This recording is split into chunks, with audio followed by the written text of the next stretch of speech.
I just got back from a crazy day. One of the most unexpected things for me to experience this year just happened to me, and I just wanted to come on here and tell you guys about it. So here it is.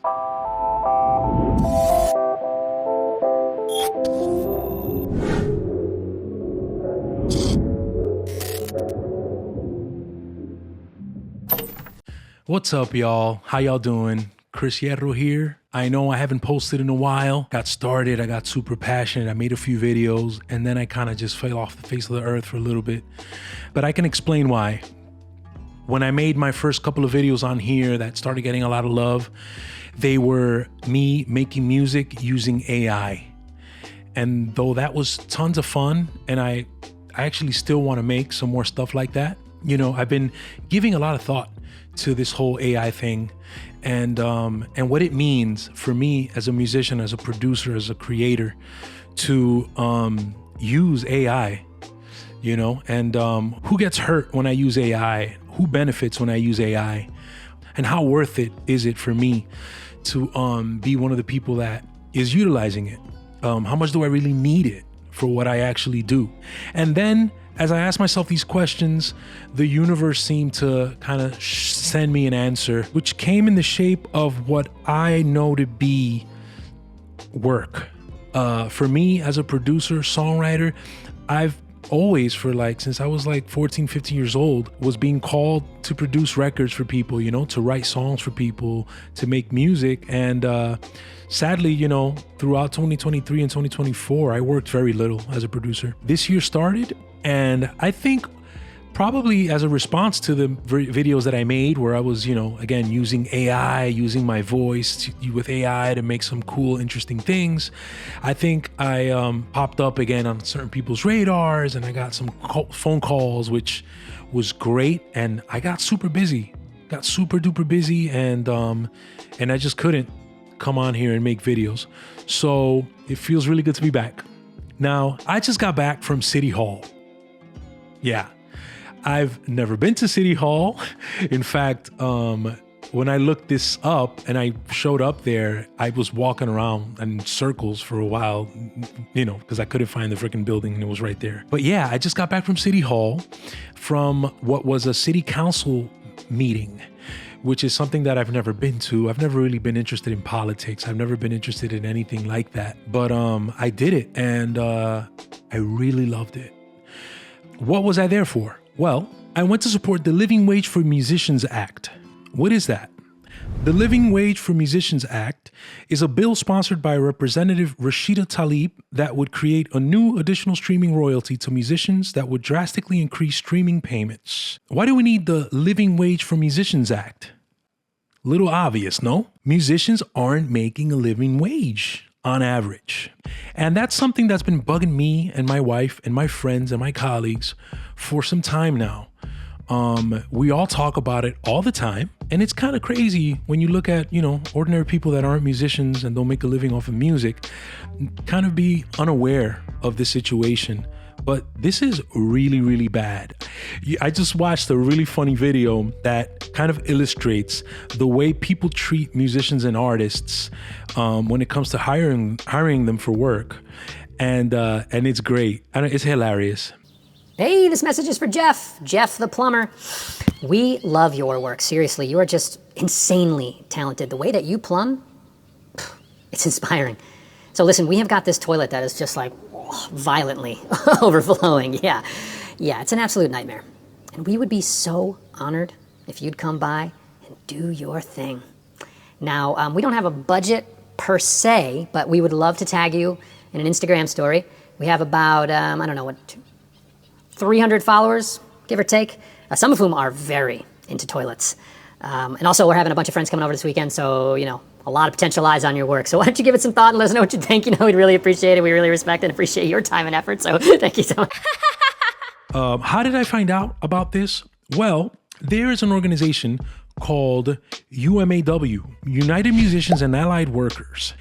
UMAW aims to organize music workers to fight for a more just music industry and to join with other workers in the struggle for a better society. That sounds good to me. I'm down for that. I'm not a really political person. I got into politics in 2016, and that was a crazy year. And as the years progressed, I did get more and more into politics. Up until that point, though, I had no idea what the left was. I had no idea what the right was. Anyway, the whole point about this is that I realized that I didn't really have any causes. I never really had a real deep desire to get out and protest anything. I never thought really that I had anything that I could really get out there and defend. Until I read a book called Mood Machine by a Miss Liz Pelly. That book, in a way, I don't want to say it radicalized me, but it definitely woke me up to a lot of the things that are going on in the streaming world. As a musician, as an artist, as a songwriter, I was already becoming privy to the little bit of money that we get as artists for streaming. I was becoming more and more aware that my royalty checks were coming in thinner and thinner, skinnier and skinnier. And I know that has to do with a lot of things, but I also know that they have been fighting and working to get us less money when it comes to royalties, streaming royalties, songwriting royalties, and all kinds of royalties. The business practices themselves inside the music industry, have become less and less favorable to people like myself. So when I read the book, Mood Machine by Liz Pelly, it was such an eye-opener. You guys, I couldn't recommend it highly. I couldn't recommend it more to you guys. It's a dope-ass book. Liz Pelly did an amazing job talking to musicians, artists, people inside of Spotify, people that used to work for Spotify, all kinds of people with different backgrounds who helped put together this picture of what is the state of the music industry right now. And I found it super enlightening, super interesting. And at the same time, I ended up with this kind of feeling of like, I got to do something. And that's the other really great part about her book. She ends it by listing people who are doing things for the cause. And one of those people that she mentions is UMAW, United Musicians and Allied Workers. And she urges people to join them and all that stuff. And, I'm not going to tell you to join any unions or any groups or do anything. I am going to tell you to go check them out. I would tell you to go follow their page on Instagram, because what they have to say is interesting. They're always posting really cool facts about the industry and things like this bill, this act rather, that is being talked about to be passed into law, which would effectively get us musicians our own royalty. It says here, according to them, their description is, why do we need it? Musicians are being underpaid in almost every aspect of music: predatory label deals, low live show payments, and poverty wage payouts from streaming. By increasing payments from streaming services, it allows artists the resources for flexibility, safety, and stability. And they proceed to put on this really dope quote from Liz Pelly from her book Mood Machine, where she says, when individuals are atomized, they are more easily exploitable. In promoting staunch individualism, the hyper-centralized corporate streaming economy leaves most artists in a state of powerlessness. Again, as somebody who's libertarian leaning, the whole collectivist idea is something that I'm not quick to run to. But here's the thing. I am a part of this musicians community. I am actively a part of it. My friends, my colleagues are musicians and artists.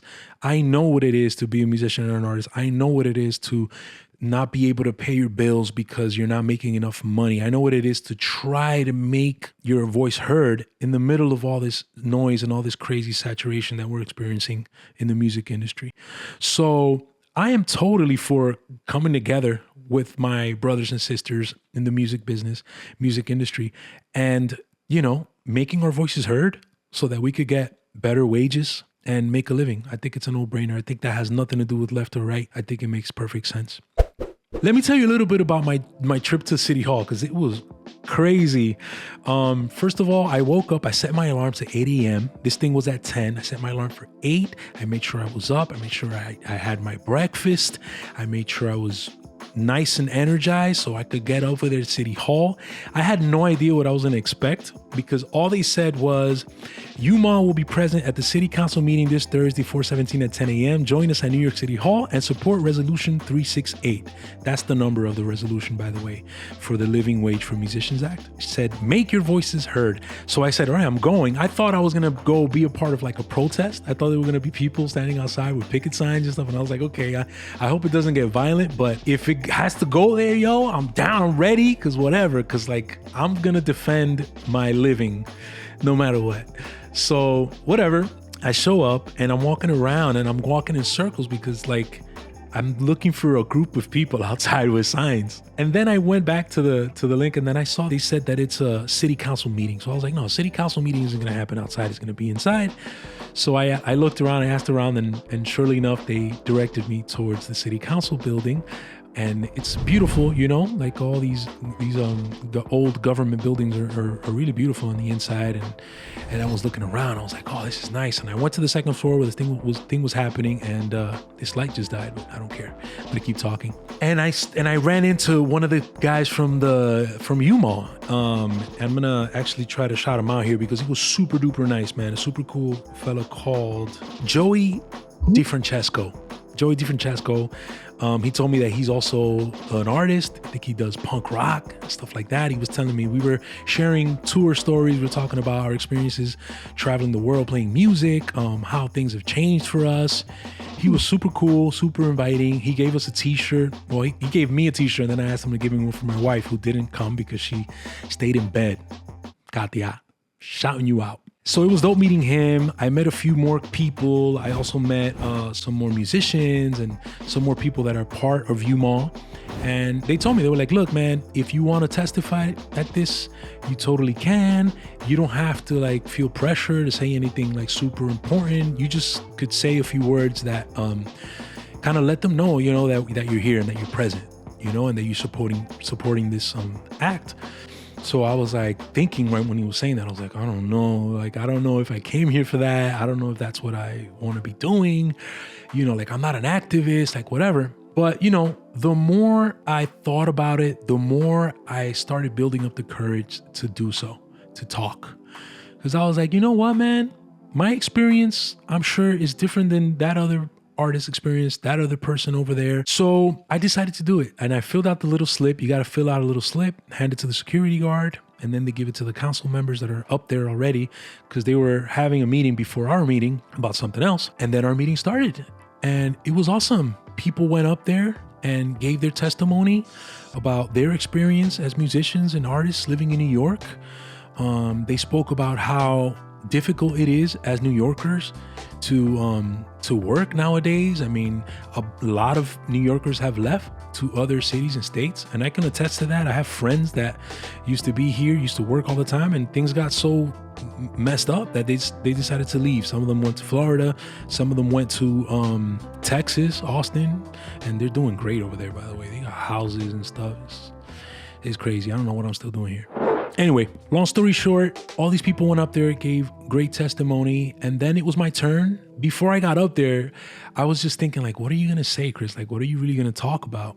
And I looked up and I noticed that the head council member was this lady, last name De La Rosa.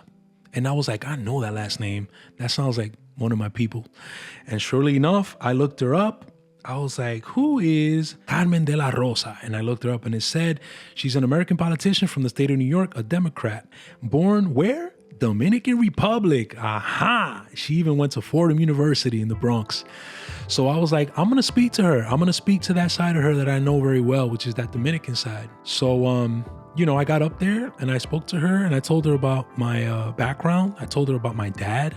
I told her what it was like growing up in our household and, you know, seeing him basically pay the bills off of just music, off of royalty checks. Not only royalty checks, my dad used to play shows. My dad used to produce music. My dad used to do commercials, jingles. My dad used to write songs. I remember clearly when he would get his royalty checks, and he would be super happy about that. And he would tell me about it. And he would show us like, look, I'm making money on the side. This is passive income. This is great because I don't even have to think about this.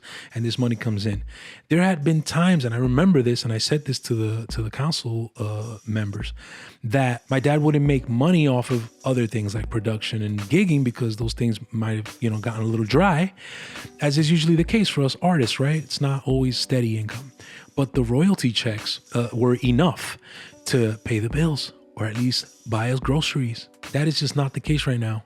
Royalty checks have gotten skinnier and skinnier. And so I told her this, and it came from a super genuine place. And, I was nervous to speak at this thing, because I'm like, oh my God, this is a big deal. This is serious. But I spoke my mind, and it felt really good to do so. And the folks that were there, were very they were impressed. They were happy. They were super moved by what I said. And I was like, it was a super dope experience. Meeting them, talking to them, speaking to the council members. Am I really making a difference? Is that going to all of a sudden make this act get passed? It definitely took us one step closer, I'll tell you that. And it definitely brought me together with those people. And who knows what's going to happen after this, right? Who knows if I can help in bringing more people to this cause. Who knows if I build relationships with these folks who I never met before, and hopefully do some positive things together, So yeah, that was a crazy experience. I never saw myself as an activist. I never thought that I would be doing something like this, but it feels right.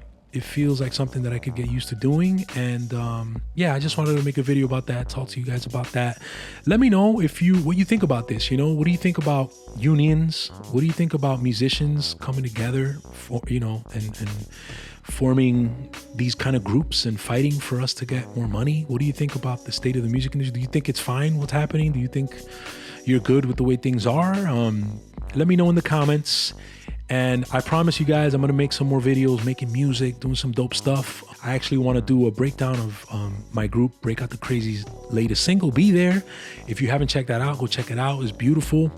If you haven't checked out Break Out the Crazy, I urge you to go follow them, follow us, and stay tuned for more stuff. Yeah, no more talking for me. Peace.